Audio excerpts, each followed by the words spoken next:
Barangay kapag pangayo sa update. Ma'am, kamusta ang atong artist ng artist sa atong duwa ka barangay? Barangay ng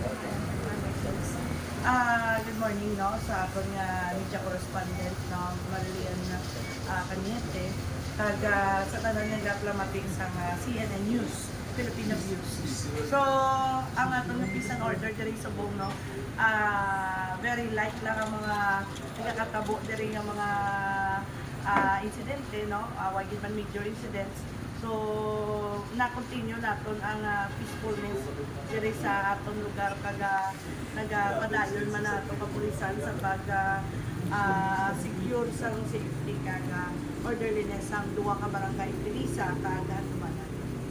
So, may ano ba kasi yung ang additional lang kamusta ang bullets na aton na force multiplier sa mga talaga? Ang force multipliers na po ang nabulig sa ato, no, when it comes to strengthening sa ato niya ginatawag na maintaining peace and order, because sila ni ang ato niya ginatawag nato niya sa landigan man, it's because that hindi man ni makaya sa kapulisan kung wala sa mga volunteers sa ato yung force multipliers na pareho sila sa mga adardar na force multiplier nga organisasyon, which is nga nakupid ang nagbulig sa piyesta sa Pilisa, sa mga feeding programs, also sa kapulisan, no, na nag-aragin sila sa suporta, no, sa ilang founder nga si Romeo Ilhig Jr.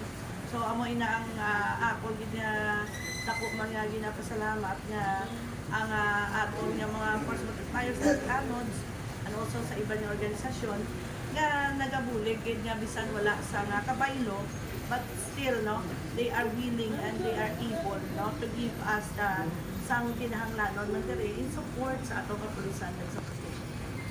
Oh, grabe ko sa laman lang ang mga ako lang ang kamay ko nga mga interview sa imo at salamat din sa lamat sa pagsabat sa ako nga pamangkin. Salamat din din. si Vegas sa inyo silang bakal. Salamat.